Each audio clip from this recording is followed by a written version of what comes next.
Kita kerap melihat ada yang namanya kuda delman. Saya sering menggambarkan kuda delman. Kuda delman itu dengan kalian kerjanya sampai mana sih? Kuda delman. Lari terus. Iya, lari terus kan? Iya. Nah, itu. Dia itu lari terus sepanjang hari. Kerjanya capek loh. Ada yang kaya nggak? Nggak ada. Kuda ada yang kaya nggak? Nggak ada. Karena apa? Dia tidak punya imajinasi sebagai makhluk yang kaya. Ya dia, yang namanya kuda kan hidupnya hanya dengan naluri ya. Hewan kan dengan naluri ya. Nalurinya cuma cari rumput. Nalurinya cuma kawin. Kayak gitu. Ya sudah, itu saja yang dia dapatkan. Dia tidak ada imajinasi di dalam pikirannya bahwa dia itu ingin kaya. Tapi beda dengan manusia. Manusia bekerja, ya, al-mukhtarik, mau bekerja, tapi kemudian banyak orang gara-gara bekerja, gara-gara ikhtiar, kemudian menarik kekayaan. Karena apa? Manusia punya imajinasi.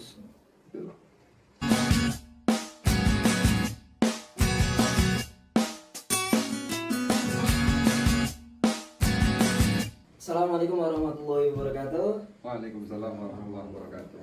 Kita akan bahas tema yang cukup menarik dari Gus Banan tentang pekerja keras lah.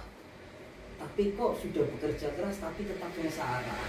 Mana-mana kan ya namanya bekerja keras harusnya itu tidak mungkin sengsara. Itu yang dimaksudnya itu gimana Gus? Iya. Jadi banyak kan ya fenomenanya ya.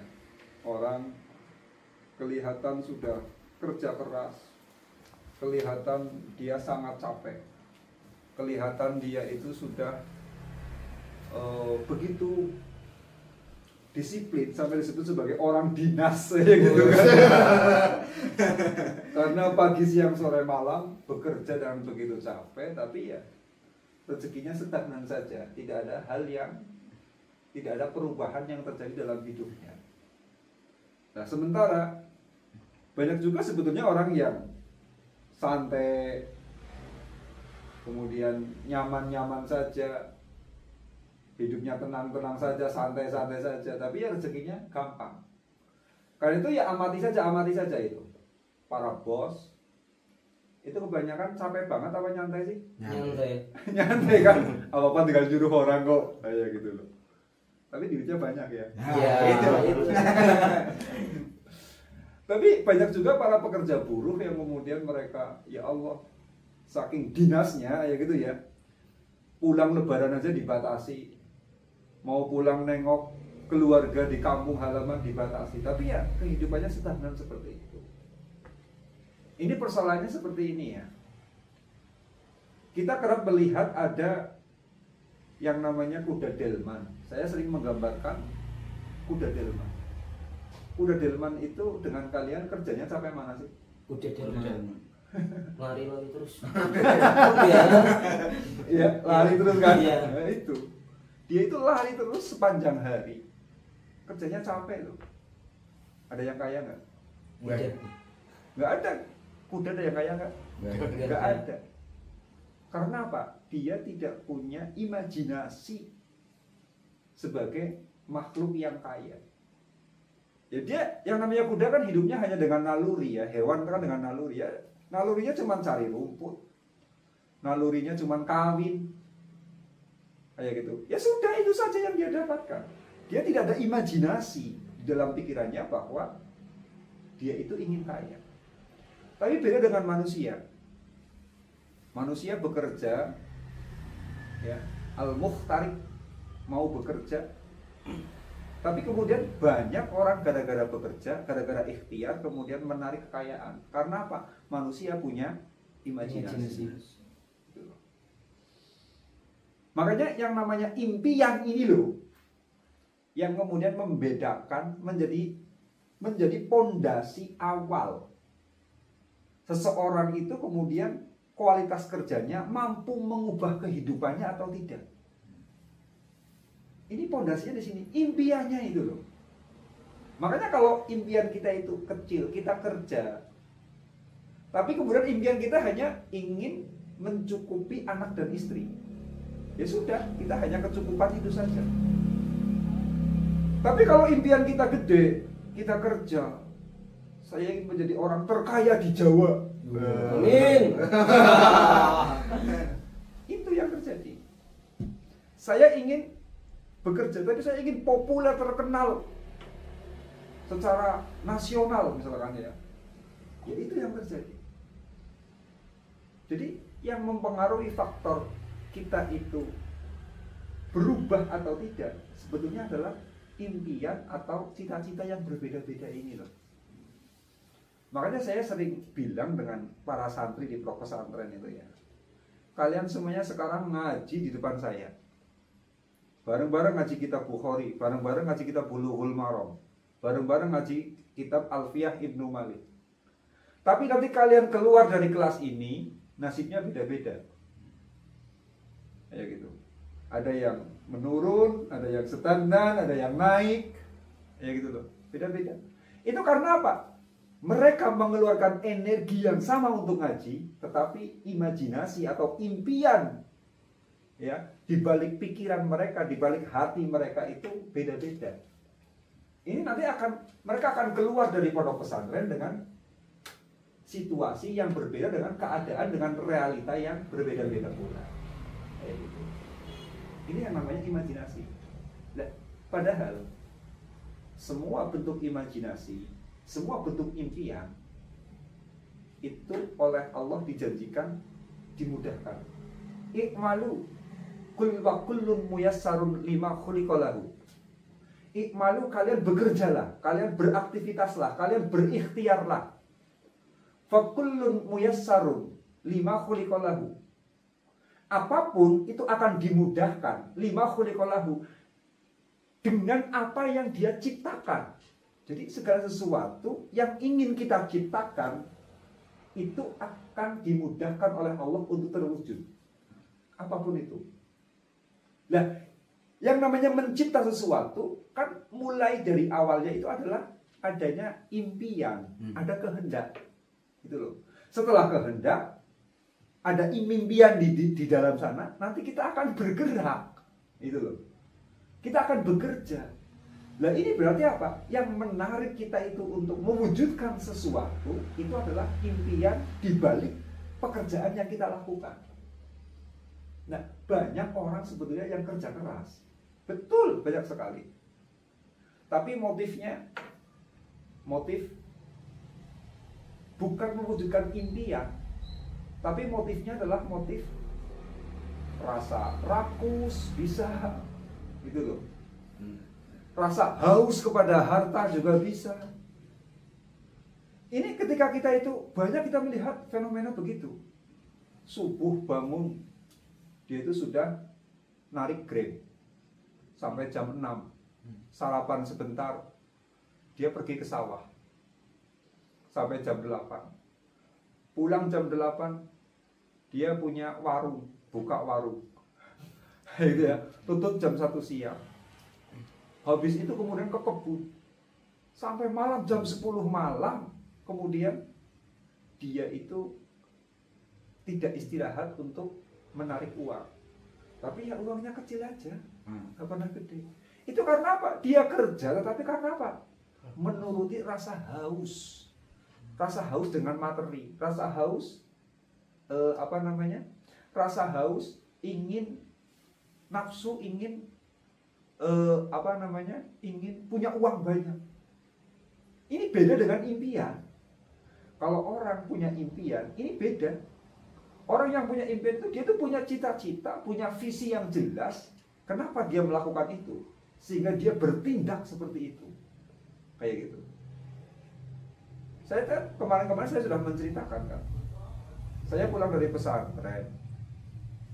Itu teman-teman itu turun ke sawah, karena saya orang kampung, turun ke sawah.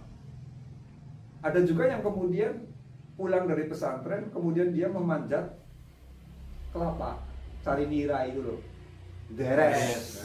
Itu deres. Ada juga kemudian yang dagang, ada juga yang bisnis. Tapi kemudian saya itu aneh, saya masuk kamar menggunakan komputer Pentium 3. Saya nulis. Dikira saya orang gila sama orang kampung. Tapi sekarang selisihnya sangat jauh sekali berbeda. Saya pulang kampung ya maaf, mobil saya mungkin itu loh. Tinggal dengan orang-orang yang dulu bekerja di sawah, saya tinggal yang dulu ngolok-ngolok saya tinggal ya gitu. Ya maaf ya, mungkin sombong, mau nilai apa. Itu. Ternyata memang karena dulu saya ada impian, saya ingin seperti Ahmad Tohari. Saya ingin populer. Sementara teman-teman di kampung yang lain hidup sekedarnya, oh saya ada kewajiban cari nafkah, oh saya ada kewajiban kerja. Motifnya berbeda, impiannya berbeda. Itu juga yang akan terjadi. Makanya i'malu fakullun muyassarun lima khuliqa lahu. Kalian bekerjalah, tapi jangan lupakan segala sesuatu akan dimudahkan sesuai dengan apa yang kita ciptakan. Dan awal dari penciptaan itu adalah imajinasi, impian. Itu loh. Kita mimpi menjadi apa? Kayak gitu. Lah, ini loh, kenapa banyak orang kerja tapi kok kemudian nggak berubah, hidupnya sudah kerja keras? Karena dia itu seperti kuda delman. Dia itu seperti kuda delman, lari ngalong itu, tapi nggak ada impian. Cuman menjalani kehidupan apa adanya. Orang di kampung ya masuk sawah lah, dia ikut. Orang di pinggir jalan ya jualan di trotoar lah, dia ikut. Tidak ada visi, tidak ada misi, tidak ada impian. Ini pembedanya. Kayak gitu. Memang yang namanya mimpi itu mudah. Memang yang namanya impian itu mudah. Imajinasi itu mudah. Loh, kita menghayal mudah nggak sih? Mudah. Mudah sekali menghayal itu. Tapi orang tidak ada impian, orang tidak punya imajinasi dalam dirinya, ya seperti kuda delman itu, nggak ada imajinasi. Tapi kalau kita itu kemudian hanya bermimpi, tidak mau kerja, tidak mau malu, tidak mau beramal, ya itu juga menghayal juga gak akan merubah apa-apa. Jadi makanya dua dimensi alam ini ada dalam diri kita. Kerja itu alam realita, ya. Kemudian imajinasi ini alam idealis, alam ideal kita. Ini dua-duanya harus bersatu memang. Ini pentingnya orang punya impian. Itu. Wong kadangkala memang sih orang yang kerja keras kemudian dia itu tidak ada hasil perubahan. Itu memang faktornya bukan cuma impian. Kadang-kadang impiannya sudah tinggi, ya. Dia sudah punya impian yang tinggi. Tapi kemudian ternyata dia orangnya culas, tidak amanah. Ini juga mengganggu sehingga apa? Idealismenya tinggi, realitanya miskin. Kayak gitu kan. Itu juga banyak faktornya. Atau mungkin dia sudah punya impian tinggi, sudah bekerja keras. Tapi kemudian dia tidak amanah dalam pembayaran. Atau kemudian dia suka melakukan pelanggaran-pelanggaran hukum-hukum dari Tuhan, hukum-hukum dari Allah. Suka selingkuh lah, dan lain sebagainya. Suka menyakiti istri lah, suka menyakiti anak lah, bersikap pengecut lah, macam-macam memang faktornya. Tapi kalau orang tersebut sebetulnya orang yang lurus-lurus saja, kelihatannya ini orang kok nggak pernah rese ya, anteng kayak gitu ya, orangnya anteng. Kemudian apa? Kerjanya juga bagus, orangnya anteng, kerjanya bagus, cakep gak itu? Cakep. Tapi kalau rezekinya stagnan saja, itu biasanya dipicu impian yang rendah, kayak gitu. Tapi kalau sudah kelihatan kacau, ya, dia apa namanya? Dia sudah cekatan bisnis, dia impiannya tinggi, mimpinya tinggi. Kok ya miskin aja, hancur di sana sini, pasti itu karena faktor lain, perbuatannya sendiri. Kayak gitu loh. Bisnisnya nggak amanah, kerja nggak amanah, dan lain sebagainya. Ini ada faktor-faktor itu pasti. Tapi kalau orangnya lurus-lurus saja, kok ya hidupnya stagnan, padahal dia sudah kerja keras, yaitu mimpinya yang sangat rendah. Tidak ada keberanian untuk bermimpi. Kayak gitu. Terus ini Gus, kan biasanya kalau kita lihat orang-orang ya, dia kan bekerja keras lah. Terus kadang ada orang yang punya mimpi juga. Tapi kok problematikanya kadang gini Gus, saya punya mimpi tapi cara merealisasikannya bingung Gus. Karena itu kebanyakan yang jadi kendala-kendala terutama anak-anak muda Gus. Nah, biasanya kan kendala-kendala itu hampir semuanya merasakan. Iya. Nah itu gimana Gus solusinya Gus? Tidak ada. Jadi semua alamat itu pasti ada petunjuk jalannya, pasti. Kita mau ke Jakarta, Anda mau ke Jakarta. Kemudian apa? Hanya punya uang 200, Anda mau ke Jakarta, punya uang cuman 25.000. Coba apa yang sekarang Anda lakukan mau ke Jakarta? Mencari uang dulu. Mencari tebengan truk-truk yang lewat itu. Terus ya tapi ya makannya bingung ya. Udah, ya paling bekerja dulu sambil ngumpulin uang nanti bisa ke Jakarta. Iya, oke. Bisa kerja dulu ngumpulin uang nanti bisa ke Jakarta. Bisa ya? Bisa. Bisa. Nebeng. Iya. Mobil gratisan juga bisa. Bahkan jalan kaki Bisa. juga bisa. Iya kan? Segala sesuatu itu kita bisa mencapai alamat yang kita inginkan, kita tuju. Makanya semua impian, semua mimpi itu kita ada jalannya kok untuk mencapai ke sana. Jalannya apa sih? Apa yang kita pahami dan kita kerjakan. Ya, kita kerjakan apa yang ada di depan mata. Contohnya kayak gini. Ya, contohnya kayak gini. Kita punya impian ingin menjadi novelis terkenal misalkan. Ya sudah, jalani saja, kamu nulis. Kita ingin sukses sebagai konten kreator, jalani saja sebagai konten kreator dengan konsisten. Ayo, jalani terus. Jadi kita mau dagang, ingin menjadi pembisnis, ya kita mulai dari apa adanya dulu. Kita punya modal berapa? 500.000. Bisanya jualan tempe. Sudah kerjakan, jalani terus. Nanti yang akan menarik kita menuju sebuah alamat ke sana, jalan ke sana, itu nanti kekuatan niat kita di sini, kekuatan cita-cita kita, kekuatan doa kita di sini. Jadi jalani apa yang kita bisa.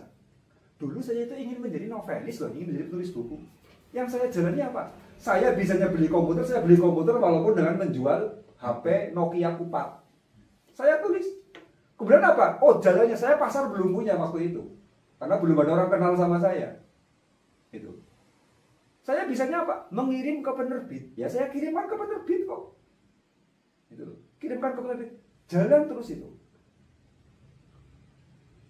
Lah, akhirnya betul. Walaupun ketika bukunya terbit tidak mengubah apa-apa dalam diri saya. Tapi doa saya, impian saya diijabah oleh Allah dengan cara yang lain. Saya nggak pernah nyangka mau tenar di media sosial. Tapi ya banyak orang kenal saya juga. Follower saya banyak juga ya gitu loh. Itu sebenarnya ijabah dari doa saya dulu ketika saya berjuang menulis. Jadi yang namanya mencapai impian, ya itu mau nggak mau pasti kita itu ada ide di sini. Bagaimana sih sampai ke sana? Ada kan? Anda ingin jadi apa? Saya pengen jadi konten kreator juga. Konten kreator juga. Iya. Apa yang sudah Anda lakukan? Membuat akun-akun dan ya meriset tentang thread yang ada di pasar itu kayak apa, yang trending itu seperti apa. Oke. Sudah seperti itu, sudah dijalankan? Sudah, tapi ada berhenti, ada waktu berhenti kemarin. Itu. Di situ. Jadi semua orang ketika punya impian pasti tahu kok jalannya mencapai ke sana gimana. Tinggal itu jalani, lah tinggal yang berat konsistensinya. Yang berat itu istiqomahnya memang. Padahal untuk mencapai sebuah sukses paling tidak itu maaf ya, kerja konsisten 5 tahun. 5 tahun ya. Kalau disiplin sekali sampai betul-betul ibaratnya waktu 24 jam yang buat kerja ya 8 jam, buat berdoa 8 jam, nanti buat istirahat dan untuk ngurusi setan ya gitu ya 8 jam. Bisa konsisten seperti itu, memang 3 tahun sudah berubah, sudah bisa update hasilnya. Tapi kan manusia ya katakanlah perlu mengulang, itu kan dalam teknik pemberdayaan ini kan ada perlu mengulang 10.000 jam. Kalau kita ingin profesional di sebuah bidang, kita harus melakukan pekerjaan tersebut sebanyak 10.000 jam. Kalau saya mengukurnya antara 5 tahun kok. Berani nggak konsisten seperti itu dalam keadaan seperti itu 5 jam? 5 tahun. Nah itu. Lo baru kemarin kok baru setahun 2 tahun jalan, itu saja yang kadang berhenti. Ya gitu ya. Kok nuntut sama Allah kok saya nggak hasil? Itu. Kan dijawab sama Allah, matamu. Jadi semua proses itu seperti itu. Kita itu butuh waktu. Sesudah kita punya impian, kita dikasih tahu oleh Allah jalannya mencapai ke sana kok. Pasti. Dan itu jalani dengan kesederhanaan, nggak usah neko-neko. Jalani konsisten. Terus membangun diri terus. Dan itu tinggal diukur Pak, istiqomah atau tidak, konsisten atau tidak. Gitu loh. Baru jalan tapi setahun sudah ngeluh kok ya bubar. Kayak gitu loh, bubar. Kayak gitu. Tapi kalau kita itu memang punya impian, itu kadang-kadang Allah mengijabah doa kita juga sekehendaknya Allah. Karena seperti kemarin saya jelaskan, energi spiritual itu hanya bisa digunakan oleh Allah. Kadang-kadang kita bermimpi menjadi misalkan konten kreator lah ya, contoh sederhananya. Kita bermimpi menjadi konten kreator, kita sudah jerih payah. Kemudian video kita nggak pernah ditonton orang, nggak ada yang viral, nggak pernah berhasil. Padahal kita sudah capai luar biasa. Itu nanti itu akan diganti oleh Allah dengan cara yang berbeda. Karena apapun yang sudah kita lepaskan, maka kita pasti akan menerimanya kok. Kita sudah melepaskan uang untuk membayar HP, kita akan menerima HP. Kita sudah melepaskan uang untuk membayar rokok, kita akan menerima rokok. Apapun yang sudah kita keluarkan, pasti kita menerima kok. Sampai kemudian air sudah kita suntak, itu pasti diganti oleh Allah gelasnya. Air di gelas kita suntak ya, itu diganti dengan angin kan oleh Allah, diganti dengan udara kan. Gitu loh. Jadi segala sesuatu itu ada proses pengembalian energinya, itu pasti. Itu. Nah, kadangkala kita mengeluarkan energi sebagai konten kreator misalkan. Kok ini kok nggak hasil-hasil ya? Waduh udah capek kayak gini ya. Itu nanti diganti oleh Allah bisa dengan jalan yang berbeda yang tidak terduga-duga. Kemudian misalkan Anda sudah capek kayak gitu, ingin menjadi konten kreator sukses, sudah capek sekali, nggak hasil-hasil. Nanti dilalah kebetulan misalkan sampean buka madrasah, santrinya banyak, ya gitu loh. Buka pesantren, santrinya banyak. Buka pengajian, jamaahnya membeludak, kayak gitu loh. Bisa dalam penggantian energi yang seperti itu dalam wujud yang berbeda. Bisa jadi nanti efeknya Anda itu buka toko, tokonya laris, kayak gitu. Daftar CPNS, diterima sebagai PNS dengan mudahnya. Itu adalah bentuk pengembalian energi yang sudah kita keluarkan dari Allah. Gitu. Makanya tidak ada energi yang sia-sia, itu nggak ada. Segala sesuatu yang sudah kita keluarkan pasti akan dikembalikan kepada kita. Berarti sebenarnya dari poin-poin tadi, segala sesuatu usaha yang kita bekerja keras atas usaha tersebut sebenarnya tetap menghasilkan walaupun dalam bentuk berbeda. Iya. Nanti akan diwujudkan oleh Allah balasannya dalam bentuk yang berbeda, tapi dengan catatan asal kita punya impian. Kalau cuma sekedar kerja keras ya sudahlah, jadi kerbau saja lah. Kalau sekedar kerja keras sudah jadi kayak kuda delman saja, jangan pernah menjadi manusia. Syaratnya kita ada impian, memang kita ada mimpi bagaimana kita itu mewujudkan apa yang ingin kita wujudkan dalam kehidupan ini. Nanti Allah akan mewujudkannya walaupun itu dalam bentuk yang berbeda, tetapi level pengembaliannya setara nilainya. Kayak gitu loh. Nilainya itu setara. Terus ada nggak Gus yang tanda-tanda semisal dia akan mengalami perubahan hidup dari hasil-hasil usaha-usahanya? Itu sebenarnya ada. Itu ciri-cirinya itu apa Gus? Ciri-cirinya kayak gini. Yang namanya kita kan ingin berubah, kemudian kita kan awalnya kita melakukan doa. Karena pada dasarnya impian itu adalah doa kan. Impian itu doa. Lah, doa itu adalah kita memohon kepada Allah untuk terjadi sebuah perubahan. Syaratnya perubahan itu terjadi apa? Seumpama kangkung dari sayur hijau, bahan sayur hijau mau dijadikan sayur. Itu kan ada perubahan. Syaratnya perubahan apa? dari kangkung menjadi sayur. Dimasak, Panen. dipanen, Terus terus Potong-potong. dipotong-potong, terus dimasukin bumbu. dimasukkan Digoreng. bumbu, digoreng, macam-macam. Iya. Artinya apa sih? Kangkung untuk berubah dari sayur kemudian menjadi sayuran matang, ini prosesnya harus dipotong-potong, dirajang-rajang. Kemudian apa? Dipanaskan, Iya. digodok, digoreng, dikasih bumbu, pedas lagi. Iya. Ada manis, ada asin, campur jadi satu. Kemudian apa? Dibalik-balik.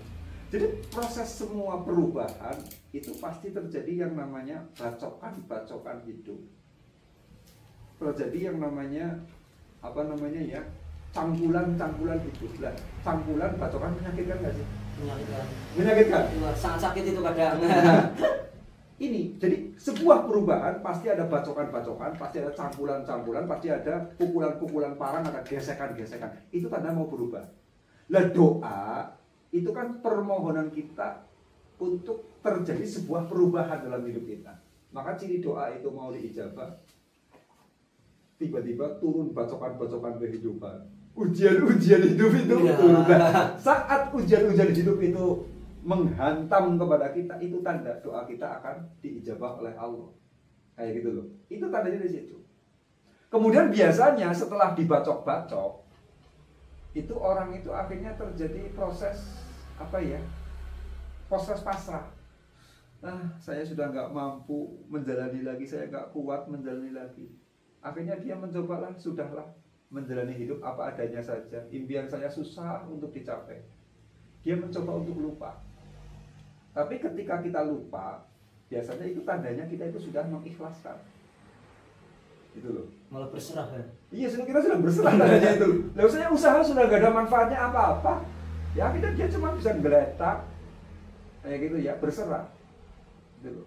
Nah ketika berserah itu justru kemudian balasan itu baru muncul. Balasan tersebut baru diwujudkan oleh Allah, tiba-tiba datang sendiri. Itu yang terjadi seperti itu. Berarti sebenarnya ketika kita sudah berusaha dan sesuai dengan apa ya, aturan-aturan Tuhan yang memang sudah Iya. ada, aturan-aturan semesta itu pasti ada dilema di dalam perjalanannya. Iya pasti. Wong saya itu punya guru kayak gini. Saya ada guru, beliau ulama. Ya, beliau ulama punya pondok pesantren. Itu cerita bagaimana beliau itu mewujudkan impian punya pondok pesantren. Awalnya beliau itu kan ngaji di pondok pesantren di Jawa Timur, di pelosok Kediri itu. Nah, beliau itu memang gemar dengan hal-hal yang sangat ilmiah. Artinya suka banget ngaji gitu, suka banget ngaji. Sampai beliau terkenal sebagai santri yang punya intelektual tinggi, terkenal pinter, intelektualnya tinggi. Kayak gitu. Kitabnya juga tebal-tebal. Loh ketika dia itu pulang, itu impiannya begitu tinggi, idealismenya begitu tinggi untuk menjadi ulama besar. Gitu loh. Ternyata apa? Begitu sampai di rumah, ya Allah, yang ngaji cuman santri-santri TPQ, anak-anak TK itu loh. Padahal dia alim luar biasa. Kok yang ngaji anak-anak TK sakit hati nggak sebenarnya? Wah, sakit banget ya. Ya gitu loh. Kemudian apa? Cuman nungguin musola kecil warisan dari mertuanya. Ya gitu. Boro-boro ada santri banyak datang menimba ilmu kepada beliau. Jadi seperti dikacaukan idealismenya itu loh. Sampai akhirnya apa? Lah, saya nggak jadi ulama ya nggak apa-apa lah, nggak tahu ini saya mau buat apa ilmu saya. Saking dia itu mungkin merasa capek kayak gitu ya. Kitab-kitabnya kan begitu banyak itu. Dikasih-kasihkan sama orang. Inilah saya ngaji percuma kayak gitu. Saya ngaji pinter-pinter percuma, kita banyak kayak gini buat apa? Pokoknya ngaji cuma ngaji Iqra kok sama saya. Kayak gitu loh. Cuma ngaji Quran sama saya. Buat apa sih kitab-kitab ini? Sudah saya bawa. Dikasih-kasihkan kitabnya itu. Dan dia akhirnya menjalani hidup apa adanya. Sudahlah, saya harus ke sawah ya ke sawah, ngaji ya sama anak-anak kecil, diterimakan jalani terus. Ini kan berarti impian yang ada di dalam dirinya itu, doa-doanya itu dia itu sampai geletak kayak gitu loh. Berserah saja, hanya berserah saja dari dia. Nggak taunya kemudian setelah kitab-kitabnya itu diberikan, tanda dia itu sudah merasa menyerah kalah kayak gitu ya, menyerah kalah. Kemudian apa? Tiba-tiba satu-satu santri pada datang. Akhirnya beliau mendirikan pondok pesantren. Pada saat beliau mendirikan pondok pesantren, kitab itu sudah dikasihkan orang nggak punya apa-apa. Bingung gitu. Tapi kan ilmu di dalam Iya. diri ya gitu ya. Nah, itu dia baru bisa. Ini menunjukkan saat kita itu lupa dengan apa yang kita impi-impikan, itu tanda kita itu melepaskan energi capek, melepaskan energi jerih payah, kita itu sudah mengikhlaskannya kepada Allah. Sudahlah, saya capek nggak apa-apa, sudah lupakan yang dulu. Sekarang saya sudahlah hidup apa adanya saja, mau saya nggak mampu, sudah menyerah kalah sama Allah. Saat tangan kita menyerah kalah kayak gini, ya nanti tangan Allah yang turun kan? Iya. Kan ada apa namanya, ada kata-kata mutiara seperti itu. Saat tangan kita terangkat, maka tangan Allah yang turun, itu loh. Ya, memang faktanya begitu. Makanya tidak ada alasan orang untuk gagal mencapai impian, itu nggak ada. Ya, fakullun muyassarun lima khuliqalahu. Segala hal itu dimudahkan untuk sesuatu yang kita ciptakan. Dimudahkan kok, dimudahkan. Hanya kita konsisten atau tidak. Jalannya pasti ada. Punya cita-cita jadi apa? Pasti di situ ada jalannya. Pasti ada cara-cara hal-hal kecil yang bisa kita lakukan. Itu sudah pasti. Saya dulu itu begitu menikah, itu istri saya kan dapat warisan ruko toko dari mertua, ya, dari mertua saya. Nah, saya nggak punya modal, tapi saya punya impian, kok punya cita-cita. Ya otaknya ada saja, walaupun dagangan cuman 1 etalase 2 etalase, ditungguin terus saya gitu loh. Lo modalnya dari mana? Oh, saya cuma punya harta berupa mas kawin yang sudah diberikan, itu harta istri bukan harta saya ya, karena sudah diserahkan sama istri. Saya bilang tak hutang dulu buat modal toko ya gitu kan. Betul, saya jual mas kawinnya buat modal toko itu. Ini dari yang terkecil, adanya 1 etalase, jalani terus, tungguin terus. Adapun modal kecil-kecilan ya adanya jual mas kawin, adanya petunjuk itu ya saya jual, kalau saya lihat untuk mengembalikan. Dan nyatanya sekarang saya nggak pernah nyuntik modal banyak-banyak ke toko itu, enggak. Penuh kan toko saya sekarang? Penuh kan? Ya sudah. Jadi fakullun muyassarun lima khuliqalahu. Segala sesuatu itu dimudahkan kalau kita mau menciptanya. Itu loh. Mencipta harus dimulai dari yang namanya imajinasi. Makanya kalau ada orang punya cita-cita kok katanya nggak tercapai, dia belum berjuang. Kayak gitu. Jadi ingat juga ya tadi teman-teman, harus berjuang dulu, jangan menyerah dulu ya. Itu kata kunci yang cukup apa ya, harus jadi tanda merah itu. Jadi besar. Soalnya kan takutnya nanti teman-teman bayangin, wah menyerah dulu, harus pasrah dulu, nanti Tuhan kasih. Nah, ya. Padahal dia sudah belum berusaha bisa-bisaan ya. Iya. Berusaha bisa-bisa, biasanya malah sampai lupa dengan apa yang dia usahakan. Itu baru nanti akan dimanifestasikan oleh Tuhan. Kata-kata yang cukup menarik. Terima kasih.